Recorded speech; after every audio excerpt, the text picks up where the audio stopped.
Hello les passionnés d'industrie et de RH, nouvel été, nouveau format TRH et tu commences sérieusement à attendre que tout le monde soit en vacances et que tu puisses enfin bosser sur tes sujets. T'as déjà enfilé tes tongs, ça sent la crème solaire à plein nez dans les bureaux, moins de réunions, moins d'urgences, moins de mails. C'est l'accalmie estivale avant de te faire broyer par le mois de septembre. Alors plutôt que d'attendre cet habituel tsunami, je te propose un truc. C'est un cahier de vacances RH. C'est une série audio et vidéo.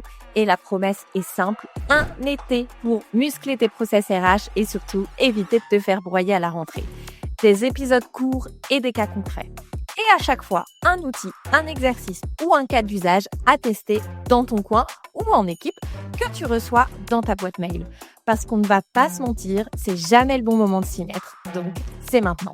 Et si tu as envie d'aller plus loin après tout ça, je t'en reparle au courant de cet été. Mais d'abord, tongs ou pas, on attaque. Hello, voilà, c'est déjà l'épisode 4 spécial cahier de vacances Process RH, donc un format, tu le sais, tout nouveau, un peu particulier, multicanal. Tu peux nous écouter, m'écouter en l'occurrence parce que je suis toute seule, sur Spotify, Deezer, Apple Podcast, mais en vidéo aussi sur YouTube. Et surtout, chaque semaine, chaque mardi, je t'envoie le cahier de vacances de la semaine précédente sur ta boîte mail directement. Donc, si tu t'es pas abonné, tu as le lien dans la description du podcast et de cette manière-là, tu recevras sans aucun doute dans ta boîte mail tous les cahiers de vacances que je t'ai séparés. On est sur l'épisode 4 aujourd'hui, un épisode d'utilité publique. Genre, vraiment. Pourquoi? Parce qu'on va parler projet RH. Et au travers des projets, je sais que forcément, quand on est des RH ou RRH, c'est un peu les sujets qui nous animent le plus. C'est les sujets qui sont les plus stratégiques et qui sont les plus intéressants à piloter. Et pourtant, ce que je vois souvent chez mes clients ou chez les RH que je rencontre, c'est vraiment tu lances un projet, tu y crois, tu t'investis. Tu sais qu'il est crucial pour ta performance RH, pour la performance business de l'entreprise. Alors, tu présentes l'idée en codir, tu mobilises une task force, une équipe, tu annonces la nouveauté au manager et 3 mois plus tard, ça fait un peu pchit. Rien n'a changé, tu as pas réussi à mobiliser l'équipe et assurer la continuité du projet. C'est quelque chose qui est assez récurrent et qui fait aussi que on s'essouffle et on a du mal aussi à aller choper du budget auprès de notre direction parce que forcément l'argument facile c'est de dire attends, la dernière fois que tu as lancé un projet ça a pas pris, donc je vais pas te remettre du budget sur la table. Je pense que vous allez voir de quoi je veux parler. Alors, pourquoi tes projets RH ont du mal à tenir dans le temps? Est-ce que c'est un problème de posture? Est-ce que c'est un problème de priorisation? Est-ce que c'est un problème de soutien managérial? Peut-être. En tout cas, c'est vrai qu'une chose est sûre, si au service RH, vous lancez un projet dans votre coin tout seul avec une direction qui n'est pas embarquée, qui n'y croit pas, désolé, j'ai pas la solution miracle. Il y a une expression qui dit le poisson pourri par la tête. Clairement, dans ce genre de cas de figure, si ta direction n'a pas de vision stratégique RH et de performance RH, là, j'ai pas le secret. Donc, on va partir du principe que ils sont embarqués, que ils sont, on va dire, ambassadeurs du projet et que c'est à toi et à ton équipe de le piloter. Alors, je vais te donner donc au travers de cet épisode 5 raisons plus concrètes et surtout te dire comment tu peux commencer à corriger ça assez rapidement. Évidemment, comme d'habitude, je vais te mettre une ressource que tu recevras mardi prochain. Alors, la première raison, c'est tu n'as pas traduit ta vision projet en plan d'action clair. Tu sais où tu veux aller. Je sais pas si je te donne un exemple, retravailler l'intégration. Voilà. Mais tu as du mal à le transformer en sous-projet, en plan d'action qui soit séquencé et pilotable. Après, ça m'étonne qu'à moitié en fait. Enfin, c'est-à-dire que c'est quand même la gestion de projet, c'est des sujets sur lesquels en RH, on est assez peu souvent formé, hein, donc rien d'étonnant d'en arriver là. Alors le résultat, c'est que, tu vas faire une petite somme d'actions, parfois du coup un peu décousues ou pas forcément dans le bon ordre et du coup ça prend pas. Tu vas faire un atelier ici, un benchmark là, tu vas, je sais pas moi, travailler l'intégration sécurité de ce côté-là. En fait, tout ça, c'est par petites touches, mais la vision du projet, elle est pas claire, les jalons sont pas clairs, sur comment tu veux atteindre l'objectif que tu t'es fixé, en fait. Alors, de quoi tu as besoin? Forcément, le prérequis indispensable, j'en ai un peu parlé en intro, c'est d'une vision RH qui soit alignée avec la stratégie de l'entreprise. Ça, effectivement, c'est la base. Si c'est pas le cas, j'ai pas la soluce. Et surtout, un objectif de projet qui réponde soit à une problématique. Si on prend l'exemple de l'intégration, ta problématique peut être, nous observons, un taux de départ de, X% pendant la période d'essai ou durant, la première année. Ça peut être ta problématique de départ, ou bien l'ambition, stratégique de l'entreprise, c'est, de développer une croissance organique à plus de 100 personnes, d'ici 3 ans. Je sais pas, je te dis n'importe quoi, c'est pour te donner des exemples. OK, ça, c'est l'ambition stratégique. Et bien derrière, c'est comment je la décline en projet RH et en plan d'action. Donc tu viens décliner en axe de travail et en projet piloté. Donc ça peut être la première raison. Tu n'as pas traduit la vision en plan d'action clair. La deuxième raison, c'est tu ne poses pas un cadre projet dès le départ. Encore une fois, on est dans la méthodologie de la gestion de projet. Je te blâme pas, on n'est pas suffisamment formé à ça.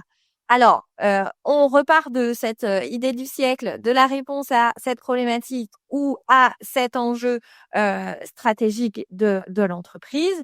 Mais le problème, c'est qu'en face, tu n'as pas posé de calendrier, tu n'as pas posé de jalons, tu n'as pas posé de rôle clair, ni peut-être les livrables qui sont attendus et partagés. Quels sont les impacts, en tout cas de cela? C'est que les managers se sentent pas trop engagés parce qu'en fait, quand on n'a pas de deadline, par exemple, on s'investit pas ouf. Heu, Ton équipe RH est un peu noyée parce que finalement les rôles de chacun, sont pas clairs donc: «Ah bon, c'était à moi de faire telle tâche, tu m'attendais là-dessus?» et cetera. Parce qu'entre ce qu'on va se dire en réunion, puis souvent on a des réunions qui durent beaucoup trop longtemps, mais ça c'est un autre sujet. Et ensuite, la réalité opérationnelle, il y a souvent un gouffre. Donc, vraiment poser ce cadre-là, en tout cas ne pas le faire, le risque, c'est qu'on bosse, on soit pas tous embarqués. Et finalement, toi, ouais, à l'initiative de ce projet-là, tu te retrouves à tout porter sur tes épaules. Donc solution ici, assez facile à mettre en place, c'est, de poser en fait, le projet en repartant de la problématique ou, comme je t'ai expliqué, du sujet stratégique. Tu poses une fiche projet, même simple et on la reprend à chaque, réunion, pour assurer l'avancement. OK, on s'était engagé à avancer sur tel sujet. Où est-ce qu'on en est? Ah OK, on a rencontré des problèmes. OK, quel type de problème? Pourquoi ça bloque? Et comme ça, tu as un peu en fait ton garde-fou finalement. Et tu as tes jalons. OK, on sait qu'une fois qu'on a réalisé ces 3 premières étapes du plan d'action, on a une étape de, go, no go. On peut continuer à faire la suite. Donc vraiment, d'ailleurs, c'est ce que je te partage dans le prochain, cahier de vacances. Tu auras tout mon template. Comme d'habitude, il sera, joli, sympa, stylé pour te donner envie de le faire et tu auras ton garde-fou à mobiliser et à utiliser à chaque fois que tu lances un projet RH. Alors attention, quand on parle de projet RH, un projet, on part du principe que c'est un projet lorsqu'il va se réaliser en plus de 2 ou 3 semaines. En dessous, c'est pas un projet. En dessous, c'est plutôt, une action à réaliser, une to do. Du coup, tu le mets dans ta to do. Lorsque ça dépasse plus de 2 ou 3 semaines, hop, OK, on est sur du projet et donc qui nécessite un peu plus de structure. C'est pour le petit rappel. Ensuite, la troisième raison, c'est que tu penses en action RH, mais pas en parcours collaborateur. Je vais tout expliquer. Si par exemple, reprenons cet exemple de l'intégration, tu as pensé expérience globale ou juste à faire une checklist? Un projet RH, en fait, on le vit pas seul. Souvent, on va aller directement à une solution, mais qui ne résout pas le cœur du problème. En fait, c'est ça que je veux expliquer. On va penser à quelque chose de facile, rapide à mettre en œuvre, mais qui va euh, résoudre un symptôme, mais pas résoudre la cause.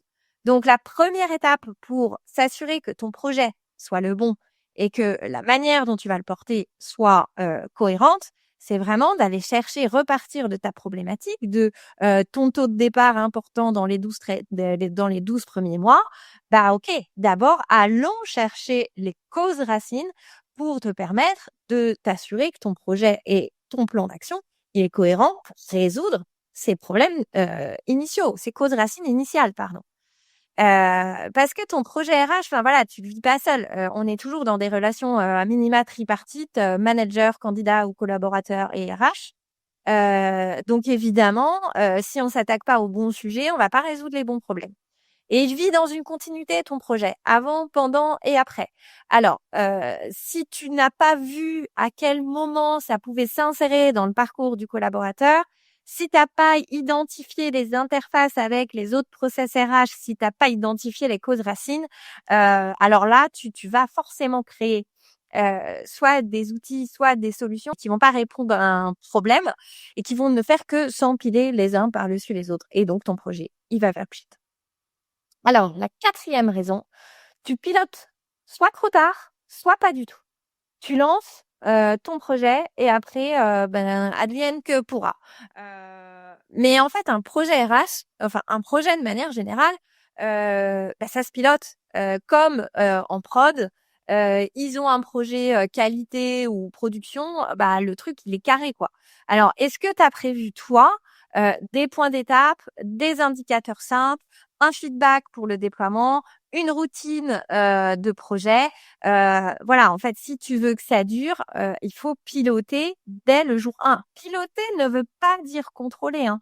Donc ça, c'est pareil, c'est des éléments que tu retrouveras dans les templates de cadrage de projet qui vont t'aider. Mais vraiment, le point central, et là, pour le coup, je ne peux pas faire grand-chose à ta place, c'est vraiment de te dire, OK, j'ai constitué mon équipe projet. Maintenant, on détermine qu'on se retrouve à quel moment. Peut-être une fois toutes les semaines, mais alors un temps très court, hein, 20 minutes, une demi-heure, ça suffit. Ou peut-être toutes les 2 semaines, et là, on se bloque une demi-heure, 45 minutes grand max, franchement pas plus. Et hop, on repart de la trame de projet et on fait le point. Où est-ce qu'on en est? OK, quels sont les problèmes, etc. Ça, je t'ai déjà expliqué. On a bien avancé, mais il nous reste une raison. La raison 5, c'est que tu fais presque tout toute seule ou tout seul. Tu portes le projet RH, tu l'as pensé, tu l'as présenté.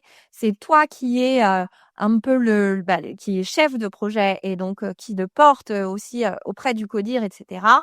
Mais souvent, en fait, soit tu l'as fait seul, soit tu te retrouves à le faire seul pour les raisons qu'on a précédemment expliquées. Tu te retrouves à ne pas embarquer les équipes et donc tu finis toute seule dans ton projet. Mais un projet RH, forcément, ça peut pas fonctionner si tu le portes en solo. Donc, on en revient à cette nécessité d'embarquer, de trouver des relais internes, des managers qui y croient, des opérationnels qui participent. Encore une fois, tu t'inscris toujours dans une relation tripartite sur tes enjeux de process RH. Donc, il faut que tu embarques tout le monde. Ça n'est pas que RH et que manager, c'est RH, manager, collaborateur pour servir la perf. Donc, bien penser vraiment dans ton équipe projet à embarquer et à travailler dans ce sens-là. Voilà donc les 5 raisons, je te les récapitule. Tu n'as pas traduit ta vision RH en plan d'action, la première raison. La deuxième raison, tu ne poses pas un cadre projet clair dès le départ. La troisième raison, tu penses en action RH mais pas en parcours collaborateur. La quatrième raison, tu pilotes trop tard ou pas du tout. Et la cinquième raison, tu fais presque tout seul. Alors, si tu veux que tes projets RH vivent vraiment et surtout soient un succès, commence par structurer et non pas par chercher la perf à tout prix. C'est par la structure, par la méthode que viendra la performance.